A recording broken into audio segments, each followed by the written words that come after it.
Lovely. Hello and welcome to episode 150 of the Paropod. You're here with your hosts, Mark and Owen. That's a big number. 150. 150. That's a big number. I thought the last one was 150, but I'm wrong. It's actually 149. That was the last one. This is 150. This is our century and a half. 150 episodes. What is it called? Like, surely there's a... A platinum jubilee.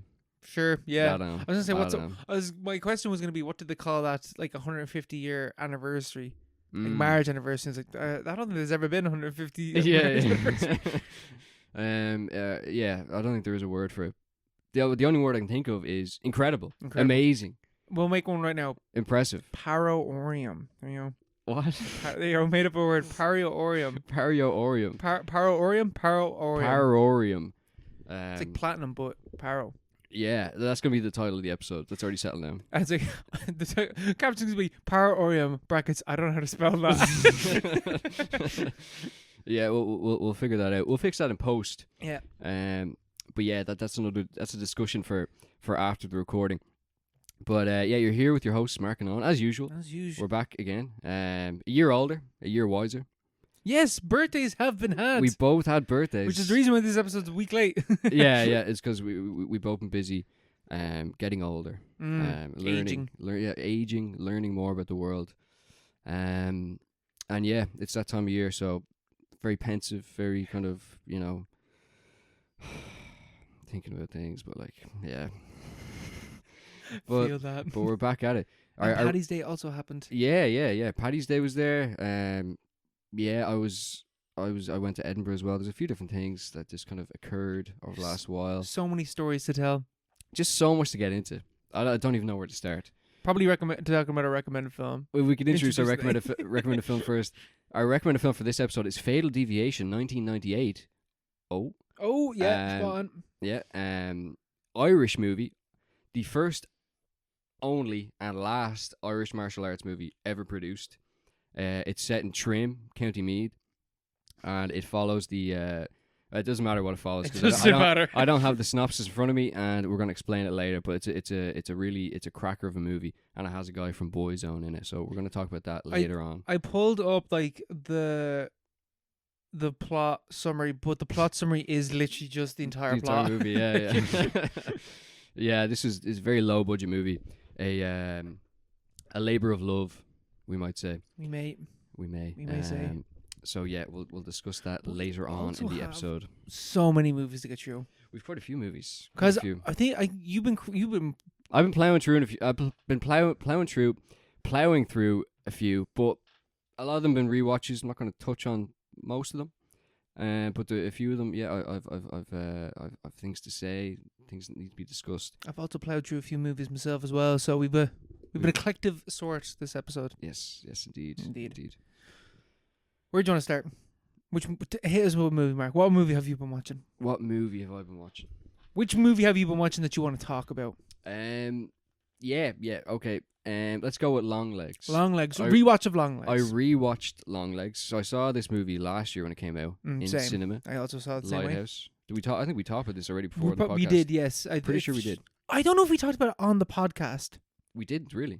I don't know if we did. I can't remember. I also can't remember, but it's also like it's impossible to tell. Yeah, there's no way to figure that out. Yeah, I'm not checking that. So let's just pretend we haven't done it before. Yeah. But yeah, I remember at the time. So like this is my impression. At the time, I was like, this movie was like huge amount of hype. Oz Perkins, he's scariest movie ever made. Yeah, he's on the scene. He has this whole tragic backstory. His dad died of AIDS. His ma died in 9/11. This guy lives the horror life. And he's making a horror movie. It's going to be really good. And it has your one in it from fucking It Follows or whatever. Yes. Michael Monroe. She's really good. Nicolas Cage is also in it, which is huge. And he's also very good. He's also incredible. And yeah, it's like a kind of a neo-noir detective story, weird kind of supernatural, vaguely occultic elements, which is right up our alley. Yes. I was like, whoa, get me in, front row seats. I think I watched it the first week it came out. I also saw the first week. I was buzzing for this movie. And then, what did you think about it after your first watch? After the first watch, I was like, this is good. This is great. I thought, well, that's the thing. that's the problem. Yeah. As I was like, this was pretty good, but I was so disappointed deep down. Same. Yeah. I was like, oh man, like disappointed in the way, I know this is a point of reference that we always go back to, this fucking cliched. Maybe we need to move on. Maybe it's a sign that as we grow older, we need to find different reference points. But True Detective season 1, that kind of thing. I felt like it's a different thing. It's a different kind of.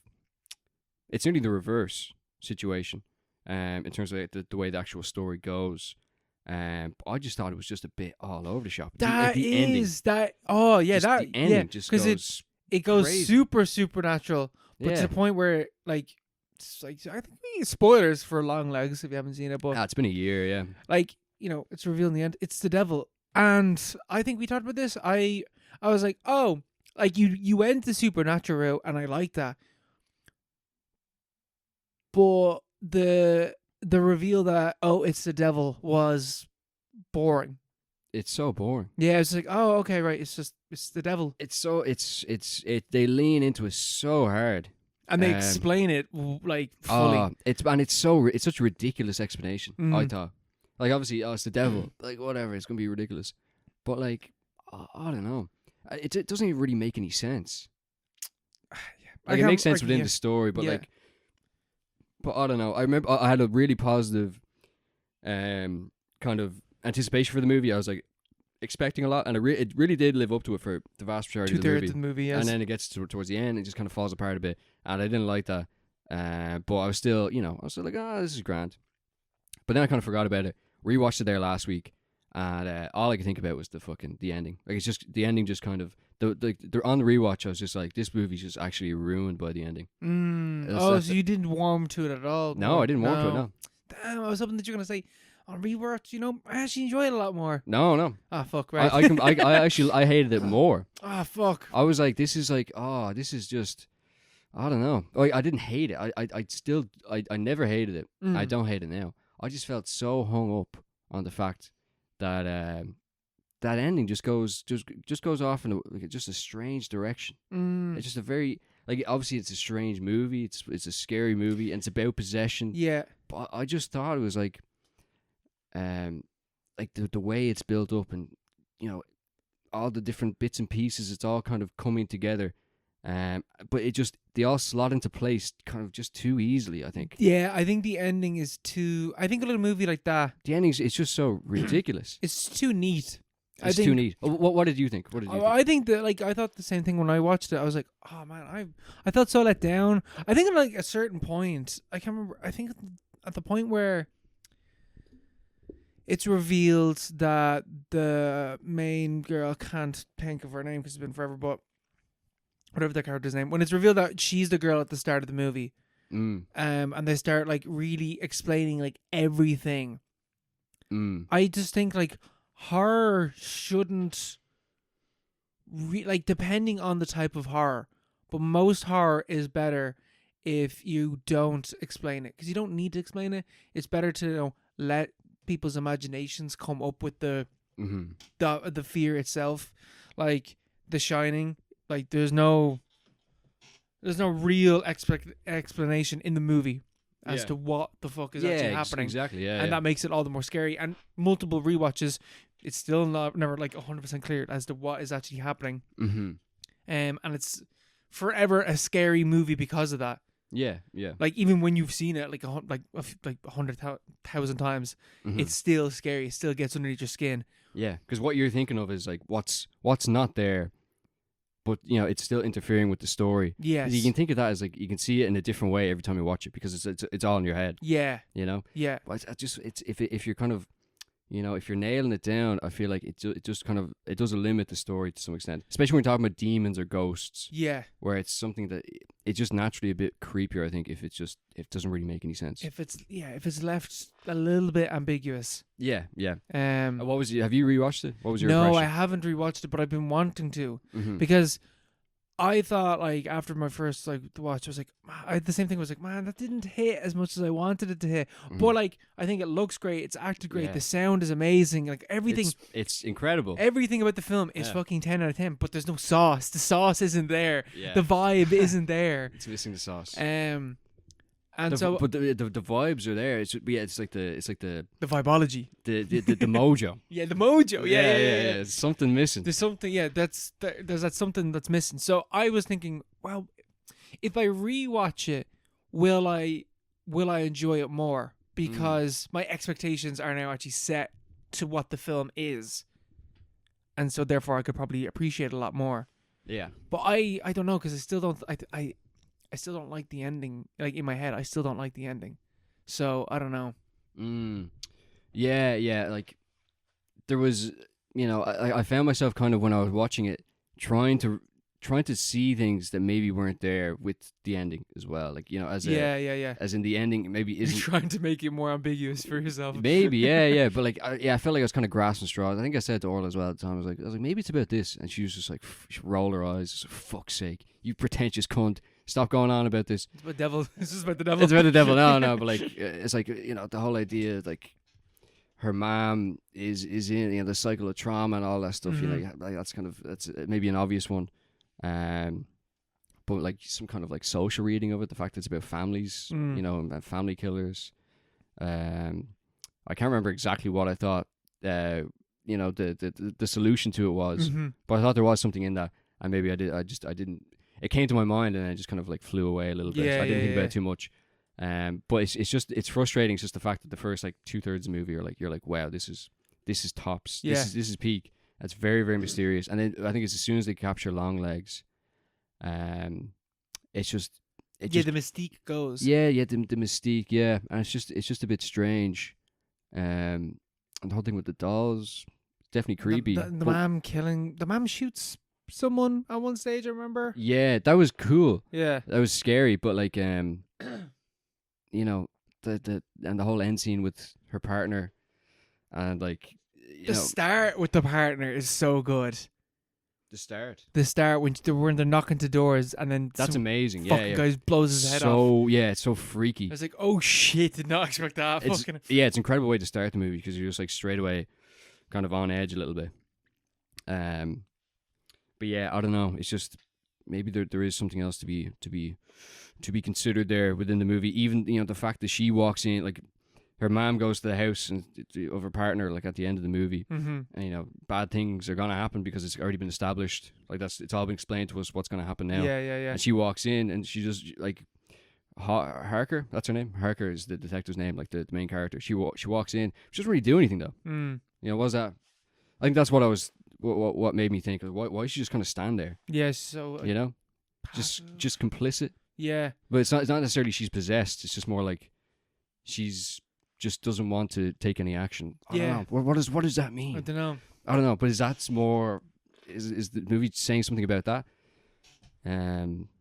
Like, was the rushed ending more just to kind of create a bit of a climax? Yeah, a bit of a bit of a flame, bit of a fire at the end of the movie. But like, is it really what the movie's, what the scare is? I don't know.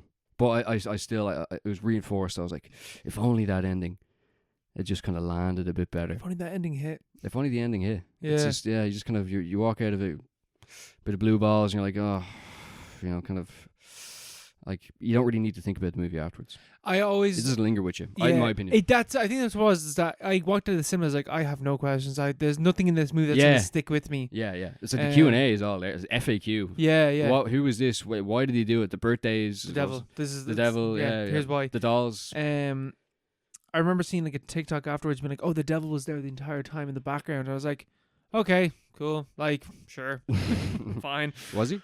Yeah, there's like in loads of the shots there's like the devil is that you actually can see the devil. He's in like loads of shots. Oh. But like with that type of stuff, I'm like, okay. Yeah, sure. Like, yeah, that doesn't do anything for me. I feel like that would be cooler if the ending wasn't like, I'm possessed by the devil, I've made a deal with him, and I'm now going to do what the devil told me to do. If you went back and you rewatched it, and you're like, oh, that's what it was. It was the devil, and you can see him, rather than the film being like, oh, yeah, it's the devil, and you're like, okay, and then you rewatch him like, oh, yeah, there he is. Cool. Yeah, that kind of thing, But I don't know, it's still worth a rewatch, I just think, like, some film, like, I think that part of it is what you were saying about the like looking for a deeper meaning in the movie, but like not being able to like find one yourself. So therefore, like everything horrible in the movie is just boiled down to one singular being the devil, and that's just boring for me. Yeah. I prefer a movie to say something more, because like you could like it's like with Texas Chainsaw Massacre. You could be like really simple and be like, well, yeah, the evil is this like crazy family out in the back ass of nowhere. But if you like think about it a little bit more, there's a few other things that are causing them to be that. Societal things that are causing them to be that. Whereas in this one, it's like there's no society things that's causing it. It is just the devil is evil. Yeah.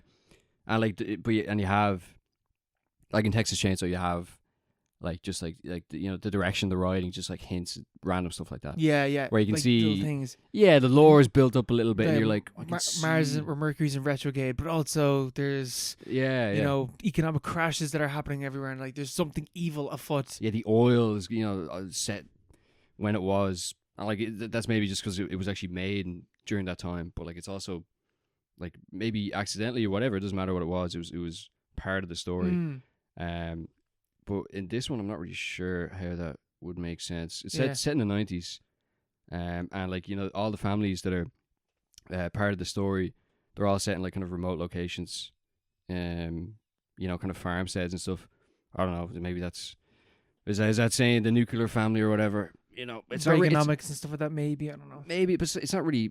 They don't leave a lot of breadcrumbs for you. No. From my 2 watches of the movie. Maybe I'll give it a watch and then. Like, yeah. Maybe, but I don't think so. I think I was hoping that you were going to be like, oh yeah, no, there's more to it than that, but no, not really. But like, to be fair, maybe I could have thought about it a bit more. Maybe I could have elaborated. Maybe tried. Could have been in a contender. Maybe I could have done a bit more. But at the end of the day, I feel like I don't want to have to do that for you weren't inspired enough by the movie. So. Exactly. If I was inspired, I would have been like, oh, what does that mean? What's this all about? But no, it answered all my questions, as you say, in a kind of a bad way. Yeah. So yeah, that's what it is. But he has a new movie out as well, Monkey, which is apparently really good. Yeah, I want to watch that. It's like a horror comedy kind of. Yeah. Super gory apparently, and I want to watch that. I think it'll be good watch. I haven't seen any other Oz Perkins movies. I know he has The House of the Devil is one of them. Is it? I think that's him. House of the Devil. Is that him, or is that the guy that does? Or is that Ty West? That might be Ty West. I think that's Ty West. Yeah. No. That's a good movie though. I've never seen that movie. But that's not a very inspiring movie. No, it's just a good movie. Long Legs is pretty better than that movie. Fair, but having watched the Oz Perkins movies, like Oz Perkins is maybe better than Ty West. Yeah, but Pearl's pretty good. So I don't know. Something that answered all the questions for me, but left me thinking, Mark. Oh, okay. I watched Adolescence. Topical. The brand spanking new Netflix extravaganza, taking all of streaming by storm. I remember like seeing, like Melissa sent me the trailer for this, being like, oh, we should watch this, it'd be pretty good. And I saw Stephen Graham in it. I was like, I'm watching this 100%. Yeah. Stephen Graham is like one of my favorite actors. I fucking love him in everything I've seen him in. And then I heard that every episode is one take, and my interest like dipped a little bit. Yeah. Because when I hear that, I'm like, oh, okay, right. But then I heard it was the director of Boiling Point, which I haven't seen, but is apparently really good. It's the kitchen drama. With Gordon Ramsay? No, it's Stephen Graham as well. Yeah. It's the chef one, but it's all done in one take, or like meant to look like it's done in one take. I'm kind of done with stuff being, like something being, it's shot in one take, is no longer super impressive to me because I've seen so many things be done in one take. Yeah. Like that zombie movie. That zombie movie one take. With Birdman, we've had like honestly, nothing will ever top True Detective season 1. Yeah, because there's such a crescendo. Oh we're my like, god, what happens now? There's that. There's there's loads of stuff that does one take. So yeah, sat down, watched the first episode, and I was like, interesting. Like, I was like, interesting. I was like, okay, it was the first episode of something. Yeah. But from the first episode, it becomes really clear that.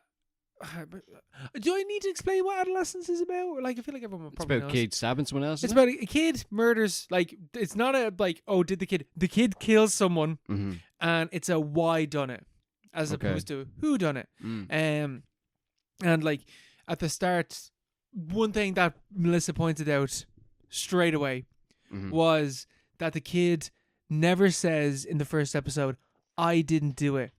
He says, "I didn't do anything wrong." He repeatedly says that, and I was like, "Oh, interesting. So what's going on?" Yeah. And then the second episode, they're like, "Yeah, man, incel, manosphere, Andrew Tate." They just fucking say it straight up, and I was like, "Okay, right. My interest is piqued now because I did not think that this is where we were going." And then the third episode is here's the kid having a conversation with the therapist. And we're going to break this down entirely.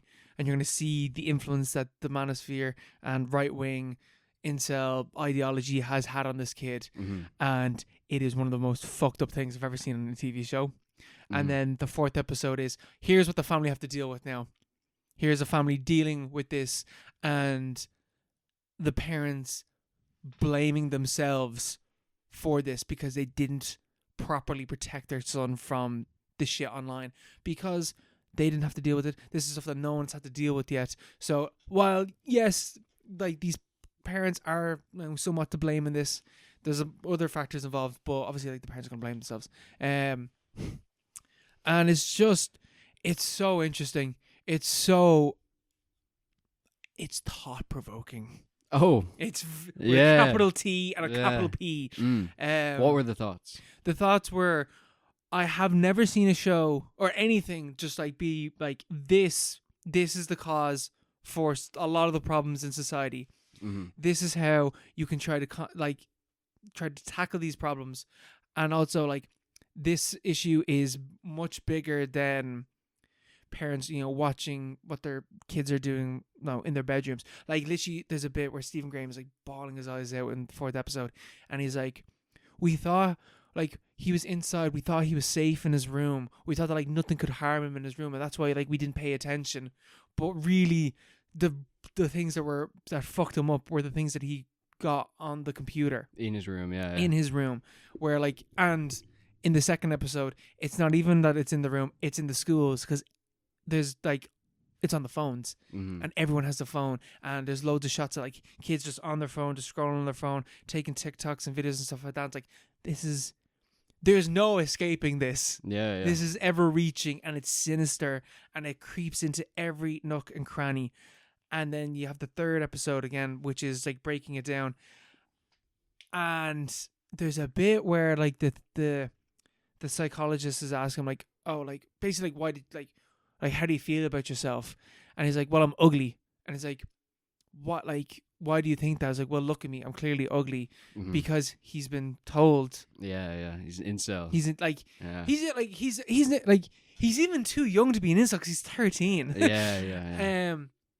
And then there's a bit where like he like brags about, oh, like I'm not like I've seen girls like tits and like I've done stuff for girls, and she's like, oh really? And he goes like, oh well, like no, I haven't done that. That was a lie. And she asks him like, do you think it's normal for 13-year-olds to be sexually active like that? And he goes like, yeah, well obviously everyone does it. And the fact that like no, they don't, like not at all. Like 13-year-olds probably not even probably they shouldn't be at that shit. Yeah. Your little brain is too young for that. And like it's like the influence that porn has on young minds and stuff like that as well. There's like so many layers to the show. And then the fourth episode is like trying to come with it never comes up with a solution, because there isn't really like a stone-stead solution for this. Which like it could be a critique, but also like I think like it's, you can't have a solution packaged in the. You can't be like, yeah, this is here's the answer. Like we're so smart, we have the answer. We need to ban phones. Yeah, and that it doesn't even go like anywhere near that stuff as well. It's just a really like mature look at these issues. Especially at a time where you have like Trump in office and stuff like that. You see all the fucking crazy shit that's going on over there. Mm. And like, he's elected because of some of these, because these, part of the reason why he's elected is because of these fucking problems. Yeah, yeah. And it's, you know, incredibly well acted. Like, some of the shots, like you know, I'm sick of seeing the one shot stuff, but I don't know how they did some of the shots in this. In this, apparently there's a bit where they're carrying a camera and they're running and they're chasing someone, and then seamlessly put it onto a drone, and then the drone takes off and comes up and lands somewhere else, and then someone takes the drone and takes the camera and keeps going. I was like, yeah, I think I saw that. Yeah. Mad, like. It's a British show, is it? It is, yes. It's very, like, everyone's got a big Liverpool accent. Big very Scousers. Cool. Yeah. And yeah, just like everyone in this show is an incredible actor. Mm-hmm. Mad actor. But I've also seen, I saw a TikTok of someone being like, I'm after watching the first show, and like, I don't know, I feel like I'm going to feel bad for this kid throughout the whole show. Mm-hmm. And it's like, no, you ain't going to feel bad. Like, once you get that third episode, you ain't going to feel bad. Yeah. You don't feel bad at all.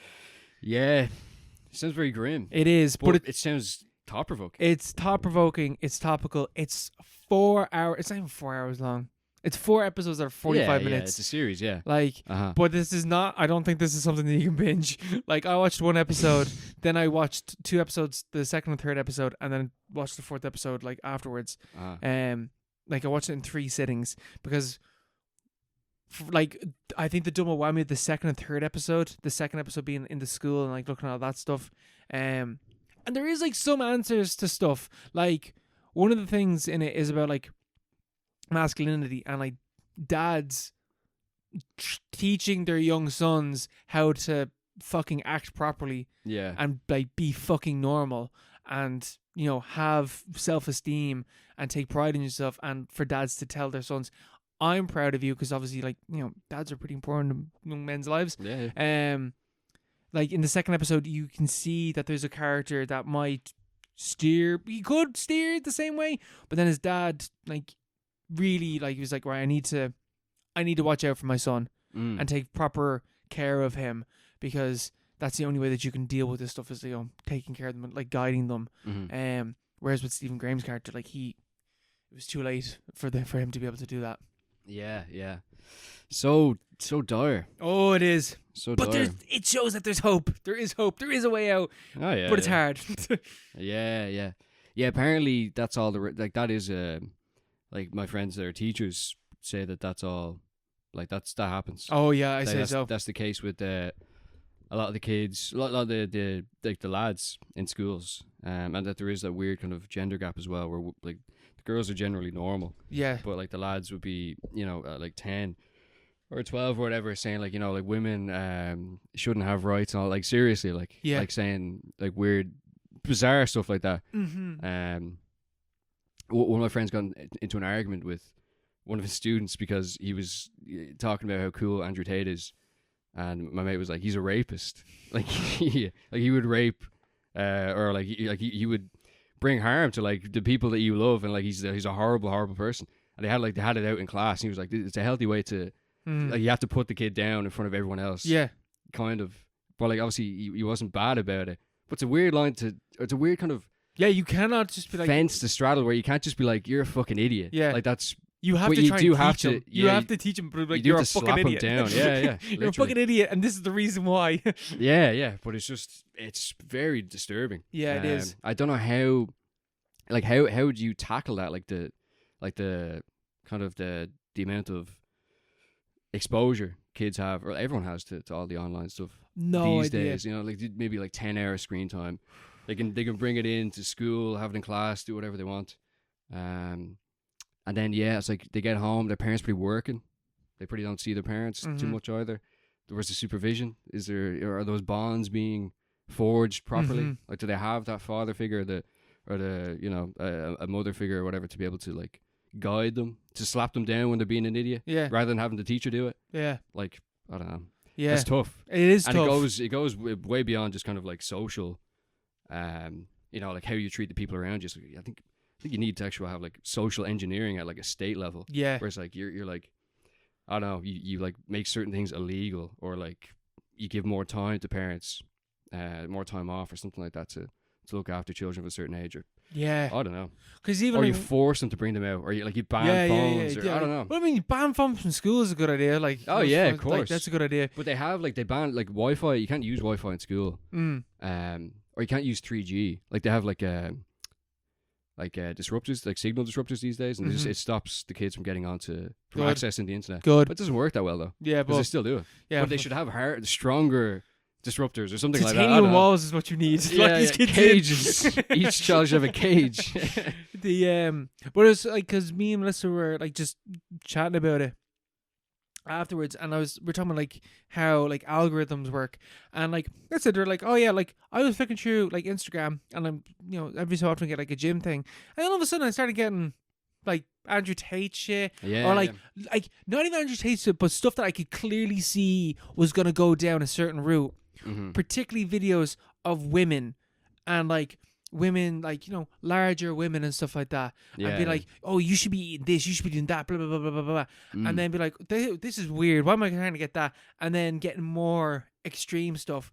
And in the 4th episode, Stephen Graham's character literally says to his wife, you remember seeing that thing I got on my phone? I was just trying to look up stuff about gym, and I started getting all this mad shit about women not deserving rights.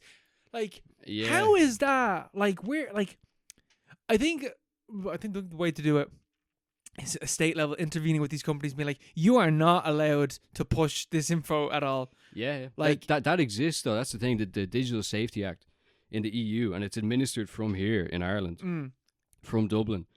Commission of Man administered for all of the EU, because all those big telecom companies are based here, like Facebook, Google, Meta, all that stuff. TikTok. But it's kind of toothless, because it forces those companies to show how their algorithms work, and how their recommender systems work. But like, there's not much, like a lot of EU legislation, there's not much we can actually do to say you can't do that. You need to take that down. Yeah. Like for really egregious stuff, yeah, you can say that's fucked up. Yeah. You can't put that on. You can't put that on the internet. But like, it's really toothless, I think, anyway. And one of the things Trump had brought to the EU, one of the complaints he'd made, was about the DSA, about the Digital Safety Act. He wanted to, well, first of all, he says he wants those companies to come back to the US, in which case they'd be outside our jurisdiction. I wouldn't be able to we'd have to block them, like what China does, which I don't think is a terrible idea. At this stage, I don't think it's a bad idea. I don't think that's a terrible idea. But like, fuck freedom of speech. Fuck that. Like, but it's like, yeah, freedom of speech is overrated. Freedom of speech to be manipulated by fucking Mark Zuckerberg and his his noodle haircut. Yeah, and like Jeff Bezos and that. It's like it's obviously not working. Like, it obviously just it makes things worse. The fact they can recommend all these things and design the algorithm in a way that would make people addicted, like that's not good. Like, that's not a socially useful service to have. It should just be banned. Like, they should, or at least put under public control. Yeah. So we can recommend nice things like, cat videos. Cat videos, gardening, civic duties, things like that. I don't know, like, or handicrafts. Yeah. I don't know, just like nicer things. Yeah, because I think in the Irish context, what we get a lot of is the immigration stuff now. Yeah, the far right stuff. Yeah, and it's so people are just. A lot of people are very gullible. It's all they see. I remember we were chatting away and talking about it, and someone had said, why can't you ask these questions? Yeah. I was like, why are these the questions you're asking? Yeah, you've never asked a question in your fucking life. Yeah. It's like, this is the only thing you really, like, this is the only thing you care about all of a sudden. You're asking the wrong questions. That's the problem. Yeah. You can ask That's these a polite way of putting it. But you're asking the wrong questions, to put it fucking bluntly. Yeah, you're way off. You're way off. The problem that you're seeing, the answer that you're looking for is the wrong fucking... 2 + 2 does not equal 5, my guy. Right? That's the problem here. Yeah. You're way off. It's just a question. It's a legitimate concern.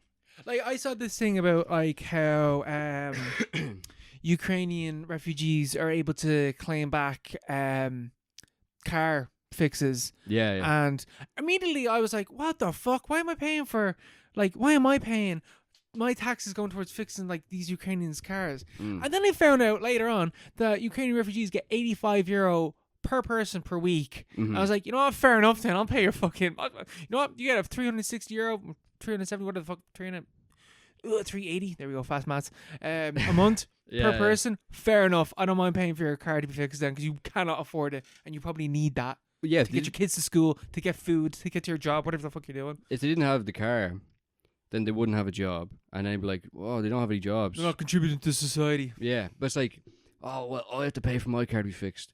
I was like, "That sounds like your problem," you know? It's Get like, a better paying job. Why is it brokey. so?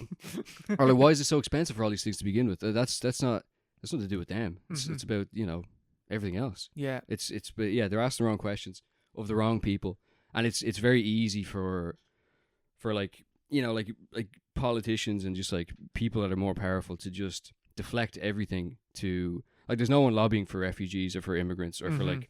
like sex workers, wherever. There's no one in the ear of a minister of or a high politician saying, like, we can't allow this rhetoric to go on. You can't pass this legislation which would damage refugee rights or whatever. No one's lobbying for them. You have the charities, but they're all dependent on the state anyway. Yeah. So like the politicians are happy to just be like, yeah, we'll do this, we'll do that. It seems to be popular. It's only popular because all the algorithms, promote it. Yep. And it's politically easy to just be like, yeah, sure, yeah, Alright. fuck them all. We'll take that all away and more money for us, and you're still gonna get fucked, like you have been anyway since well before they all arrived here. Things have been dog shit for years before these people came over. Yeah, literally for like fucking 20 years. And these Things have been people- dog. And these people coming over isn't making it worse. They're coming, they're leaving here because it's getting worse. They're not the reason for it, because wherever they're coming from is 10 times worse than Yeah. whatever the fuck we're facing. Exactly. Yeah. I don't know. Frustrating and annoying. It's disturbing. It's disturbing. Yeah. And this show is disturbing. I want to watch it though. You should 100% watch it. Yeah, I want to watch it. I literally like afterwards I was like, because last year we had Baby Reindeer. Yeah, that was I didn't want to watch Like, that. I feel like Netflix, like, once a year have it in them to just release a fucking banger that is Really about sad. something really sad and like to like face the issue like head on Mhm. and like talk about it in like an interesting and like nuanced and like self-reflective way. 2 years in a row that they've done this. Come on, Netflix, I believe in you third. One a year. Well, yeah, Netflix has to have like at least one good show a year. Yeah, because There's there's so much fucking 50 slop. shows. So Yeah. surely.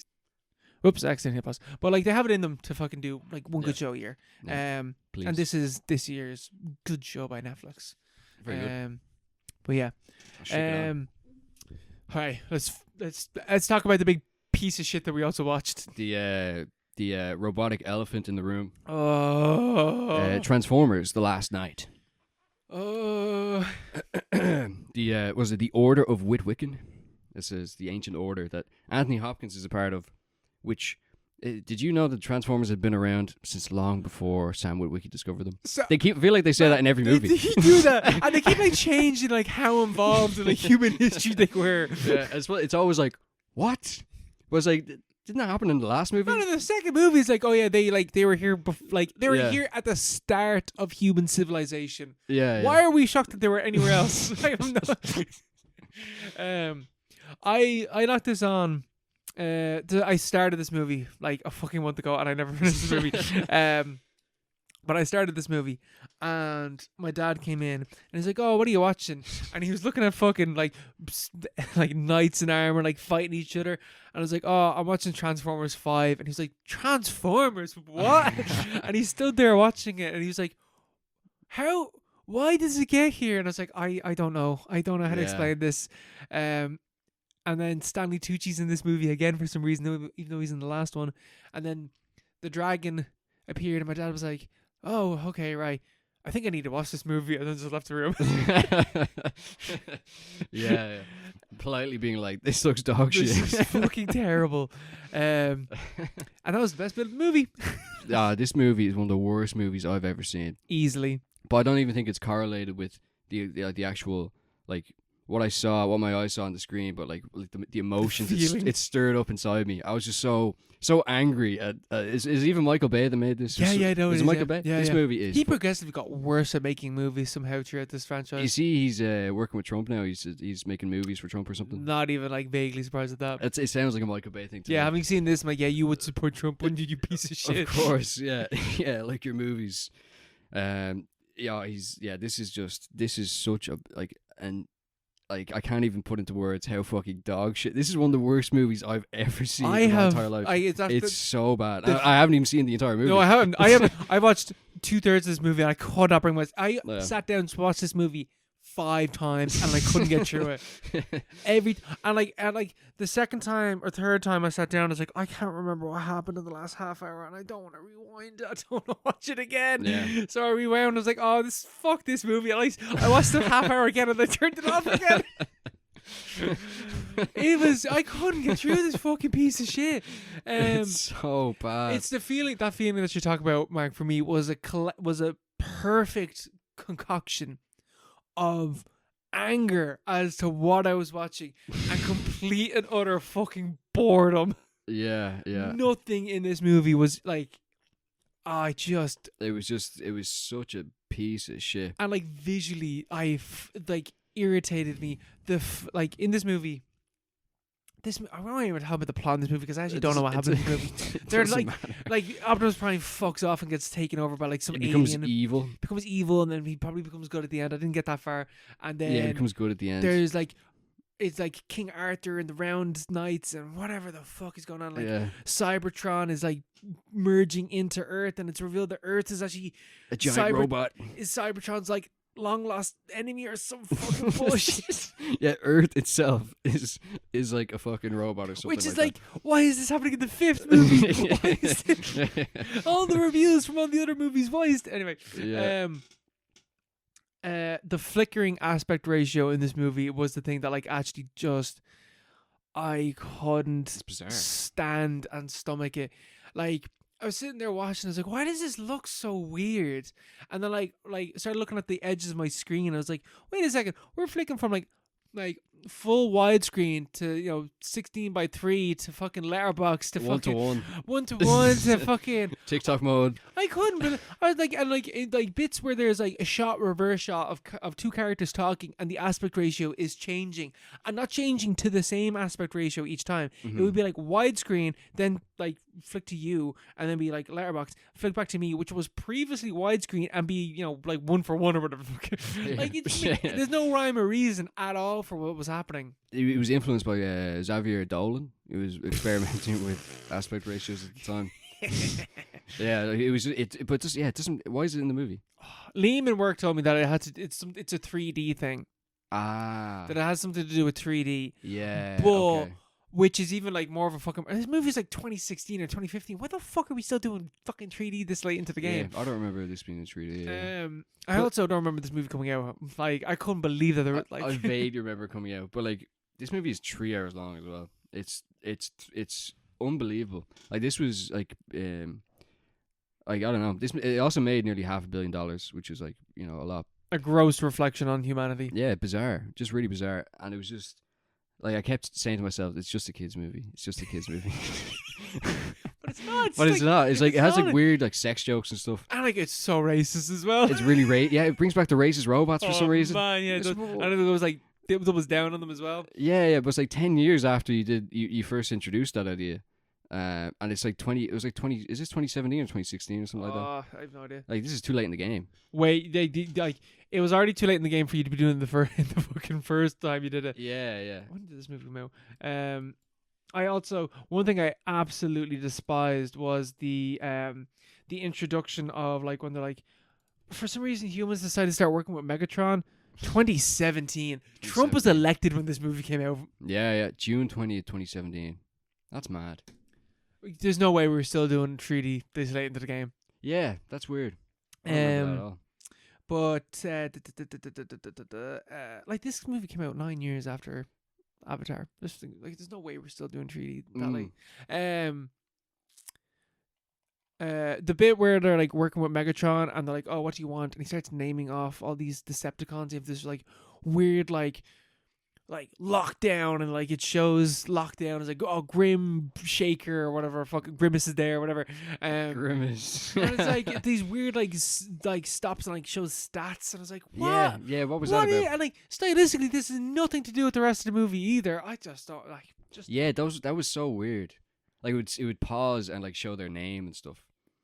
I was, and then they like die immediately. Yeah. But it's like this isn't in any other movies, and also. Yeah, like the rest of the movie isn't like this at all. And the Autobots didn't get that treatment. I have no idea what any of the fucking Autobots are called. Yeah, it doesn't matter. Yeah, they're all the same. They're all the same. They had this human-sized transformer in this one as well. Yeah, the butler. The butler robot. I think his name was Cogs or something like that. Yeah. And he was the butler for Anthony Hopkins, who was the leader of the Order of Wiccan, which is a reference to Sam Witwicky, of course. Of course. And he holds the power to catch the fucking MacGuffin or whatever, the thing that they're chasing. The new MacGuffin in this movie. The new thing that they need to find to solve, to finally defeat the Decepticons. And this one actually gives you the power to pull Excalibur from the stone. And only one person in the universe can do it. That's Mark Wahlberg. Of course. Yeah. Of course. It's Cade Yeager, which is like, why did they come up with that name? I think it's one of the problems with this with the Transformers franchise as a whole is each one of these movies introduces a new MacGuffin, but that MacGuffin now expands the universe, but also means that the entire universe still focuses around the main character way too much. Yeah. And it's like, what happens to them afterwards? It's like, oh, it fell off into space. Optimus is going after it or something like that. Optimus turns evil for no real reason. He gets caught again and he turns evil. And he's like evil for a bit. And yeah, the humans are working with the Decepticons and they're chasing Mark Wahlberg and his British sidekick. And he also has a little girl with him as well. And Anthony Hopkins is also, helping them along. But then, like, people. Anthony Hopkins is dead. I didn't get that far. Yeah. I didn't get far into the movie to see that, but I've seen that clip so many times. Is he killed by like a Nazi like transformer or something? Yeah, it was just a massive. Yeah, he gets taken away. He gets thrown in by the various explosions that happened in this movie. It's like just fucking things blowing up everywhere. It's like complete nonsense. The Earth is getting sucked of its life force. That's the big issue that they're facing in this one as well. But I found this really confusing and annoying to the extent that I wasn't interested in the movie enough to care about who exactly was the good guy or the bad guy at a particular time. Except I know it's like Mark Wahlberg. I'm supposed to root for him. But it's Mark Wahlberg, so it's really hard to root for him. Yeah, I was supposed to root for this racist guy who's like thirsting over every woman he sees, but also like he's like, I don't know, he's just extremely unlikable. But like he was so confused. People switch sides, and Optimus was evil, and then the guy from the original Transformers movie was in this. I love him as well. He's great, yeah. I can't think of his name, but I love him. He was great. He slapped on the fake tan as well for this as well, so it looks like he's just stepped out of Transformers 2007. So that was cool to see, but he's like evil for a bit, and then he becomes good again. No one is interested. No one cares because it's just pure noise. Pure noise. This whole this is the kind of thing that should be illegal. Like it should, like algorithms and all that stuff. Like we should have like a censorship board, which like is like you can't put that out there. You can't make a movie. You can't make children watch this because people are gonna go and watch it and not know what they're doing. The psychic damage that they're inflicting on their children. Like lifelong effects probably from stuff like this. Oh, this movie causes ADHD. Yeah, 100%. And many other things. Yeah, like it should be illegal to make movies like that. Like I just hated this movie so much. Same. Like to an unreasonable extent. Same. I nearly would put this on the same level as AVP Requiem. I hated this movie. Oh, I hated this. Yeah, like I can't even think of any movie that I disliked as much as this. I don't know whether it was just in a weird mood or something set me off, but I was just like, this is just not the movie that we need right now. This is not it. The world is falling apart. I don't need this movie in my life. I do not need to watch Transformers. We do not have enough,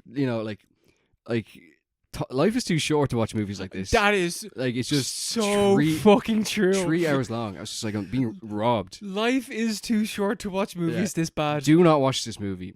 Like, just do not watch this movie. It's dog. It is dog. I can't even put into words how bad it is. The other thing, like as you. I can't get over how bad these movies are after not Age of Extinction. What was the other one before that? Transformers 1. Dark of the Moon. Dark of the Moon, yeah. Like Dark of the Moon is like, I think I was way too harsh on Transformers 1. It's grand, yeah. It's grand, yeah. Yeah, It's yeah. actually like pretty good. Yeah. Oh man, I was way too harsh in that movie. Revenge of the Fallen is pretty bad, but you know, it's like whatever. Yeah, nostalgia factor. Yeah. Dark of the Moon is like the first half is pretty bad, but the second half is great. Mm-hmm. What the fuck happened after that movie? And like, they're still talking about this fucking Chicago War that happens in the third one. It's like, that was maybe the biggest mistake in this franchise, is having a war, having the big explosive battle of the third movie be like Chicago gets ruined, because Michael Bay hadn't a breeze, or the writers, whoever's involved in this movie, hadn't a breeze of how to write around that. They didn't have the chops for it. Yeah. Oh no, Chicago has been blown up. Who cares? Get over it. Who gives a shit? I'm sorry, get over it. Like, for the sake of making a decent movie, get the fuck over it. Yeah. Like, oh, it was just unbelievable. I'm not surprised. Like, this is the last movie, isn't it? No, It's it another is movie. for the Michael Bay ones. It is, Yeah. because now we're getting into, we got Bumblebee, which is apparently pretty good, and Rise of Beasts, which apparently is the best one in the entire franchise. Really? Yes, Who's in it? Mark Wahlberg. I have no idea. I feel like I it's have Mark Wahlberg. no idea. But Rise of the Beasts is, I think, a sequel to Bumblebee, but also is a sequel to this one. Bumblebee is like a prequel. I think Bumblebee might have also came out before this one, but it doesn't matter. Yeah, I've heard Bumblebee is good. Yeah. Mm-hmm.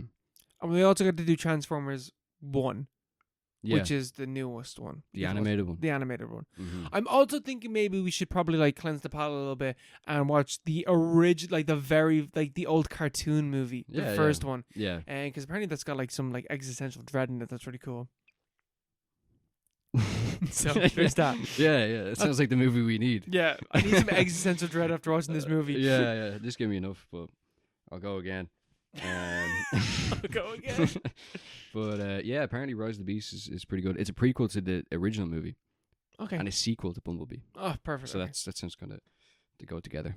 So, Grand. So we'll do Bumblebee and the Rise of Beasts, and then we can watch Transformers 1. yeah, and then the animated movie. And then the animated movie. Maybe the animated one before we do...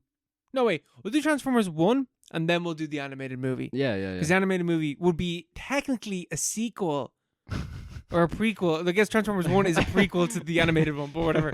All right. Yeah, that sounds good. It's very confusing. So desperately regret. Like, this movie made me regret recommending this entire franchise. Oh my god. It's Like, abominable. Planet of the Apes was not a slog compared, like, was No, not a slog not like at all. this. Not at all. And it's just because these two last movies are literally the two worst movies, two of the worst movies I've ever seen in my life. It's just, I couldn't believe what I was watching.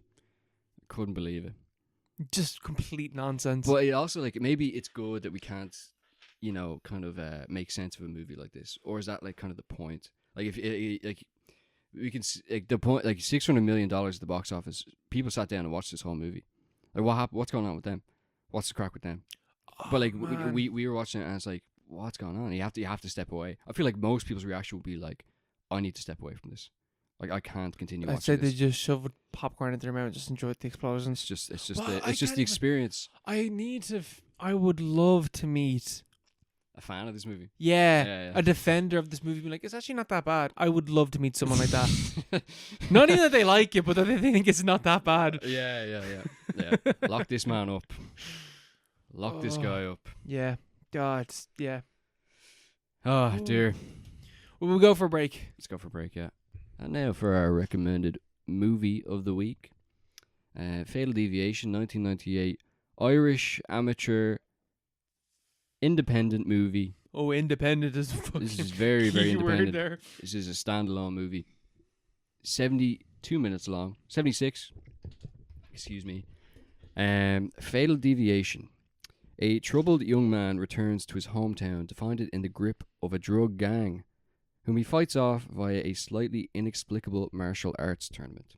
So that's probably the best one I could find Simple. in terms of a synopsis, because it's not widely covered online because it is an Irish martial arts movie which no one saw, but it's like an underground kind of cult As cult movie. as you can get.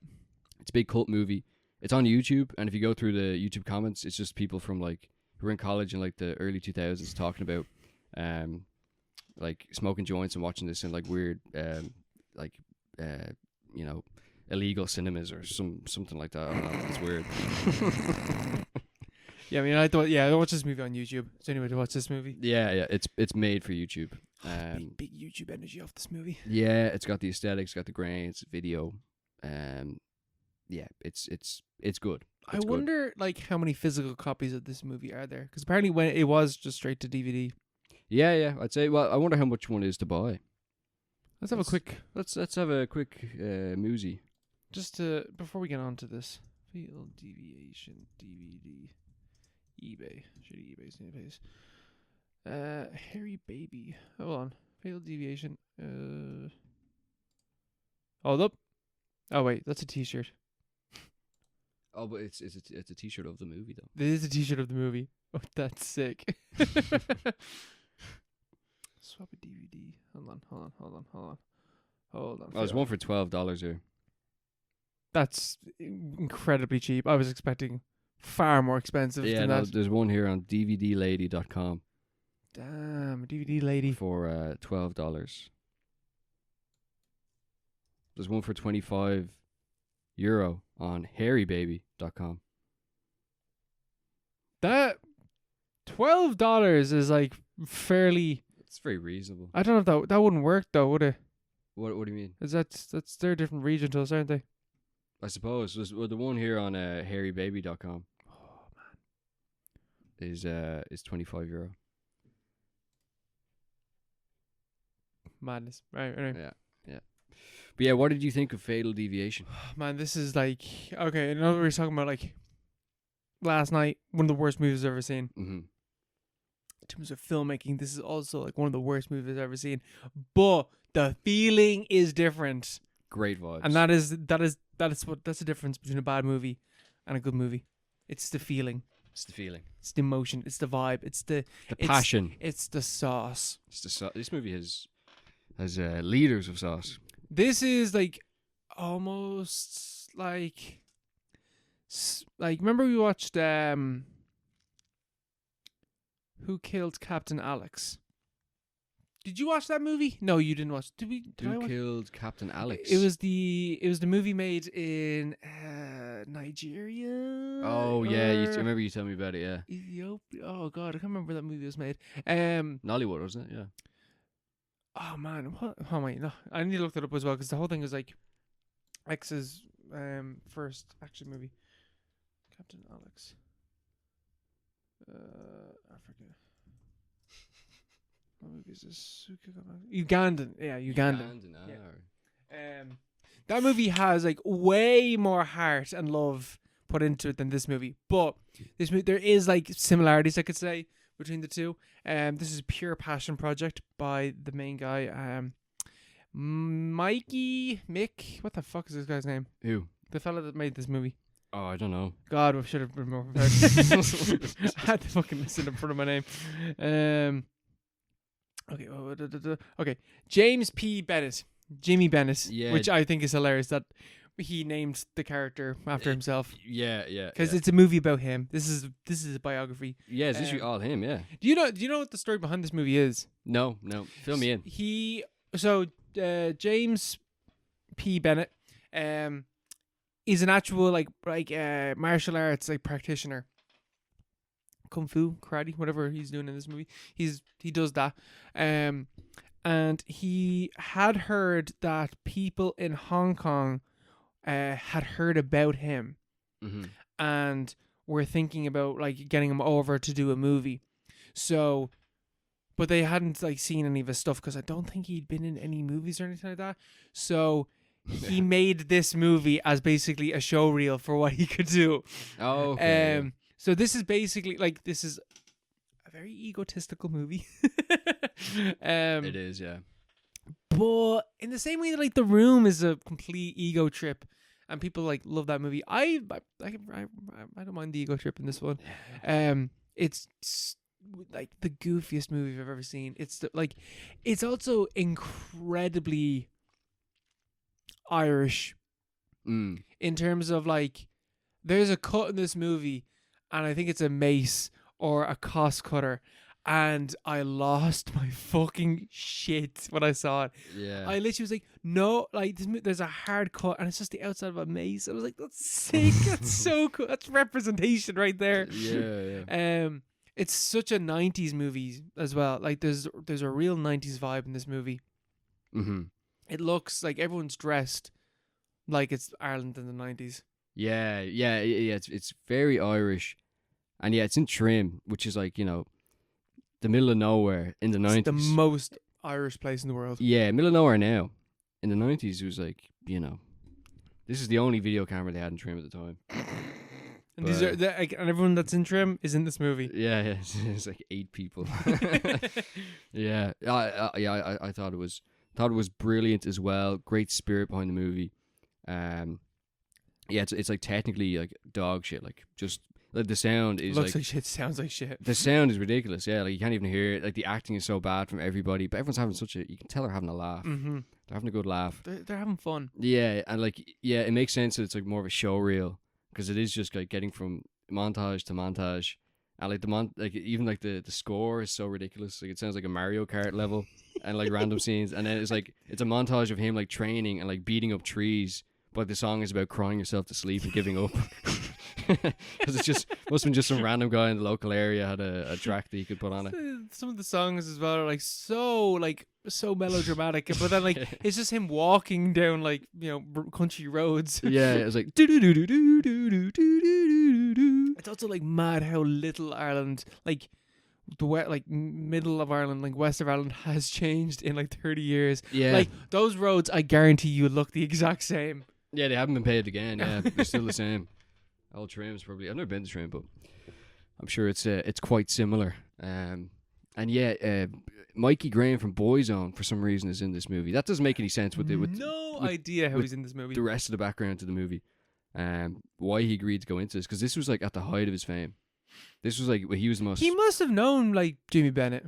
He must have known him. He must have. It's But the he was only way it also. makes sense. I was reading about his lore before, and he really wanted to get into acting. Apparently, he was like the school shooter member of the Boyzone band. Like he was like, he didn't talk. Like he hated everyone. He was feuding with one of the members of the band, and he just like didn't want anything to do with the press. He didn't even really feature in he did feature in the recent documentary, but he didn't do any press for it. The rest of them all did. But he was like, he really wanted to get into acting. I think he went to like a prestigious acting school in America, and then he did this. Jesus. And this is like the last movie he was in. So like I don't know what happened. He is the best actor in this thing. He is good at this. Because it's like you're like, I know that guy. You're like, what was it? It gives an element of prestige to this movie. You know, it's like a bit of je ne sais quoi. Yeah. No, there's a lot of je ne sais quoi in this movie. Yeah. I don't know. Yeah, no, it's great though. It's great, and the acting is just it's funny. It's what it needs to be. It's funny. Yeah, the story. It doesn't make any sense, but it's just so funny. It's just so ridiculous, you know. Like his dad is dead or whatever. His dad was killed by someone. I'm not really sure what happens at the start of the movie. Oh, no idea. All I remember is the end of the movie where he's like, I'm going to kill you like I killed your father, like you killed my son. Yeah. And then he takes the gun off and he's like, no, I'm going to kill you like you killed my father, like I killed your son. Yeah, that was good. There's so many lines like that in the movie where I did a double take, being like, what? Sorry, repeat what you just said there. The one where she's the damsel in distress has like been captured by the baddies, and Mikey Graham from Boyzone is like keeping her hostage in the caravan, and he's like, you made me look bad, and that's not good. I was like, oh, I like that. That's a good one. And that's not good. It's about when they're in the pub and he like takes the shotgun off the barkeeper and like punches him out, and he grabs the gun and he fucks at him. He's like, fuck you and your gun, you prick. It's just great. And just walks out. It's just the fact he called him a prick was just hilarious. Is that the same bar scene where it's like he goes up and he just like brutally assaults both of the bouncers, and then he's seen like just having a pint inside, and then he attacks one of the customers. Yeah. And then he's like, why is everyone being so? He starts attacking the bartender. Why as is well. everyone being so mean to me? Prick. Oh my god, yeah, this movie is like it's such a vibe. Yeah. It is like it's an important piece of Irish cinematic history. Yeah. Everyone should see this movie. I like. There isn't really a lot to say about this movie, but it is perfect for like St. Patrick's Day. It actually, I'd say it would be a good group watch. Oh, 100%. You know, like a Troll 2 kind of thing. Like, it's just a different, like the Mad Monk just comes into it. Like, why is he out there? It's like St. Patrick. Yeah, There's loads of them as well. Why is he living in the forest? Yeah, he has like an order. He's like, oh, you need to remember how to fight like your dad. Yeah. And he's like, well, what happened to my dad? He's like, it doesn't matter now. And then they're like, the training. He wants to train. The Mad Monk is kind of like Star Wars. The Mad Monk is Yoda, and he's training Luke Skywalker in the forest. And he's like, tell me a bit more about my dad. And he's like, no. And he's like, well, how am I going to win the big battle? And he's like, you must win. He's talking like Yoda as well, but it's just he plays it off so perfectly because the guy who plays him has this look of complete serenity. It's like he's unfazed, like a puppet, you know, like the original Yoda puppet from Star Wars, where he's just this image of like, I don't give a shit. You need to win the battle. You need to win the fight. You need to win because it's in the script. You need to win because the story is going to move forward otherwise. And like but the fighting tournament has got like is completely separate to the damsel in distress stuff. Yeah. It basically, but they kind of dovetail a bit at the end. Yeah. But like it's a completely separate thing. And yeah, it doesn't really make any. It's a inexplicable martial arts tournament, which is apparently the source of political power in the town. That's what the drugs gang. They have a stranglehold on Jimmy's town, and he was in prison or something, was it? Or something? No, he's in a boarding school or something. He was in a reform school for some reason, even though he was like 30. And he's got out, and the town is gripped by drug gangs, and they're gonna complete their control, their vice grip over the town by winning a martial arts tournament, which only happens once every 10 years, and is refereed by these mad monk men who live in the forests. And they announced it's a funny one. It's pointed out in the comments. It's like when the mad monk is putting up like the ads for the martial arts tournament, like you just announce it or whatever. It's like Bjaltana, for some reason it's connected to Bjaltana, like, you know, fighting tournament. So he has like an A4 sheet of like printed paper, but like he's like nailing it into the tree with like a stone. Like he has like a printer and like a computer to print out this advertisement, but he doesn't have a hammer to nail it to the tree.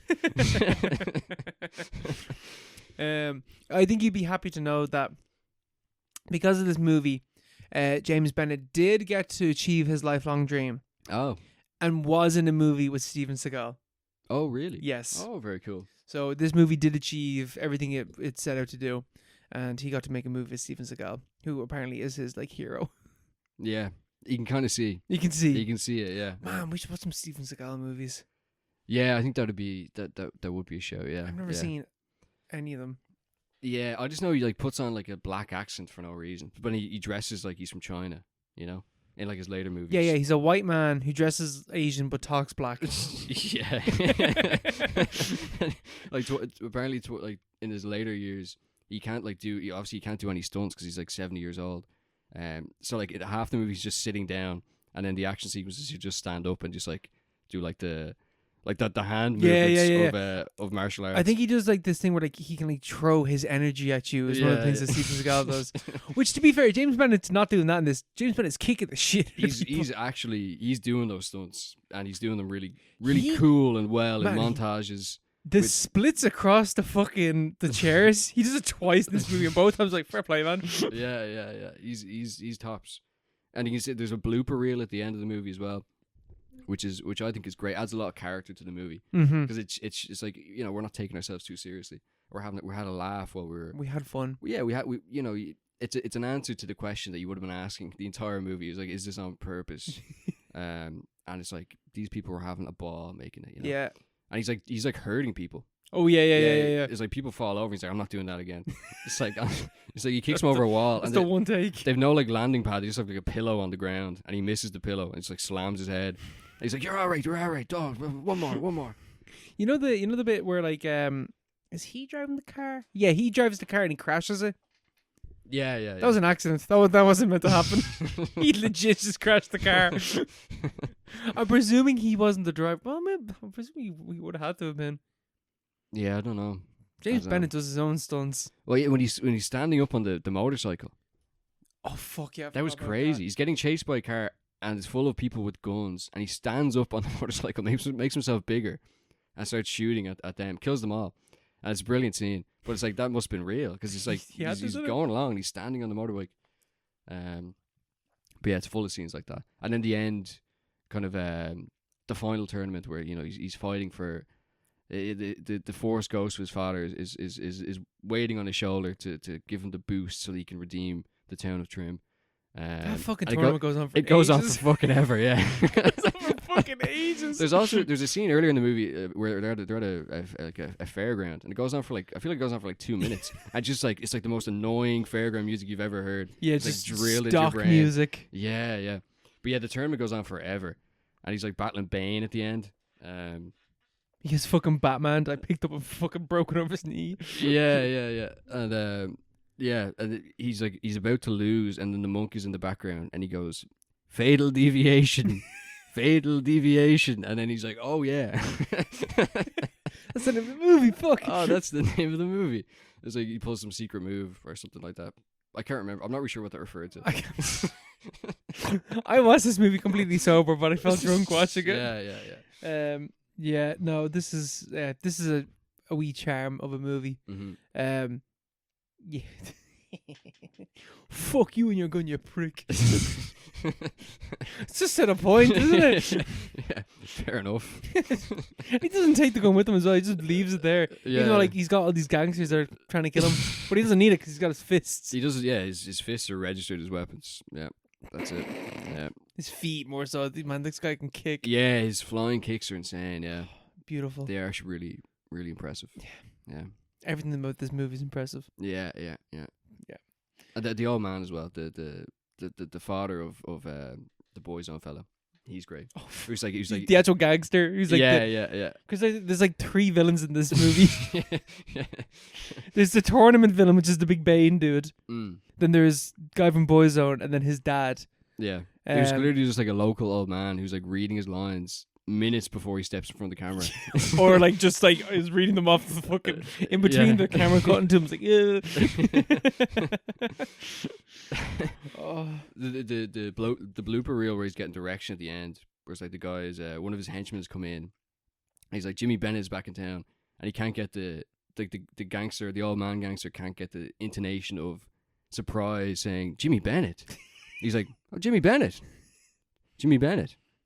and the director's like, no, you have to be surprised. Oh, okay. And he's clearly half locked the entire time. And he's just they're all laughing away. That's what you want. It's Jimmy Bennett. Jimmy Bennett. It's no, that's not it at all. That's not surprised enough. Oh God. Yeah, what a movie. What a movie. What a picture. Well worth a go. This movie 10 times the movie of The Last Night. Oh yeah. It was the antidote. It was. Even though I watched this before. Yes. So it's actually it prepared me for the last night. I watched it before before last night, in the middle of the last night, and after last night. It took me forever to watch Last Night, so yeah. Oh, will we leave it at that? Let's leave it there for this week. Right. My recommended film for episode 151 will be All My Friends Hate Me, 2021. Directed by Andrew Gaynard. A college reunion goes awry when Pete suspects his friends may be out to get him. As their weekend getaway grows more and more uncomfortable, should Pete be worried about his safety, or is it all in his head? That must have been a tough name to grow up with. Pete Gaynard. Yeah, that's tough. And it's Nord as well. It's one letter away from Gaylord. I'm so sorry, Pete. Yeah, gay nerd. Gay nerd. Gaylord. Oh man, that's not great. That's unfortunate. But he's made a good movie. Supposedly, this movie's pretty good. Sounds interesting. Yeah, it's about thinking when your friends hate you. Oh, Paro. That's about Paro. So we're going to have 2 mates talk about this movie and then reveal. Who hates the other one? Yeah, 151, end of the podcast, because we both hate each other after that. It all comes out. All the secrets in episode 151. Woo! Right, we'll leave it at that. We'll leave it there. All right. Good night. God bless. Bye.